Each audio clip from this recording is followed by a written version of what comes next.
So that's the owner vet. I really hope that owners just pause, just step back, just have a moment where you go, what's happening on the other side of the table? And my biggest tip for owners is to say, look, I'm all ears.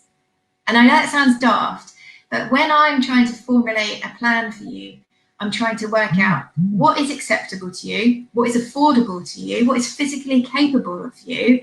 I have so many things that I'm looking at you, I'm looking at what you wear, I'm looking at what your handbag, I'm looking at what car you drove in, I'm looking at what kind of dog you chose, I'm looking at how you handle your dog, how did you pick up your dog, what lead, what collar. I'm trying to get an assessment because what I want to do is work with you, not against you. And that does conflict a little bit with gold standard, because if we did gold standard every time, we'd be robots. No emotion there.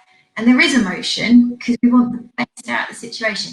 So in that situation, for me, when an owner goes, look, I'm all ears, what are my options? It gives me the chance to introduce a range and say, well, we can go from here to this, and there's a lot in the middle.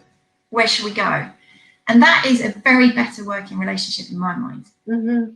Yeah. And actually what's interesting there, is you touched on the elements of the model that I use to apply to vets when you think about how the vet is thinking about the owner. So when the vet is thinking about the owner, the owner's ability to give, let's just say to buy the pain medication that they're then going to use. We can think about their ability to do that in sort of three ways. So they need to have sufficient capability to do that. I'll explain that in a minute. They need to have sufficient opportunity to do it, and they need to have sufficient motivation to do it.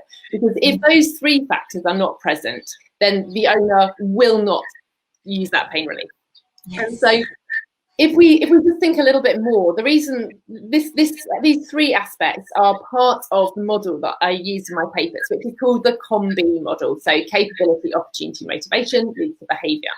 And this actually arose from the American legal system, which, as part of its proving whether or not someone could commit a crime, they use these kind of three levers. You know, do they have the capability? Did they have the opportunity? And that's very simplistic.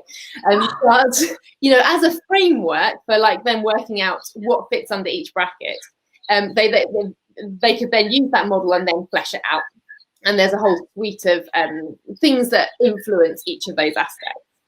But so when we understand that both for any behaviour to be performed, whether that's for the owner or whether that's for the vet, those three conditions have to be met. We can then think about all the things we could do as a function of affecting one or other of those groups.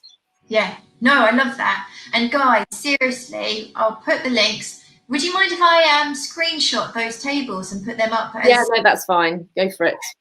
Because it really clarifies understanding the person that you want to work with. And I think it's really important because chronic disease like OA, you need a good report. And before we went live, we were saying that there is a really big hindrance for good working relationships at the moment in the vet industry. It's because there is staff turnover, there is changing faces in a practice. You don't get to see the same vet day in, day out. And it is quite complicated to build that good rapport. So we talked about owner and vet. Let's just stay here a bit longer. Can you just play a bit more with the COM-B, because I've got my list, the COM-B model, what is it? And then look at it from each stakeholder. We found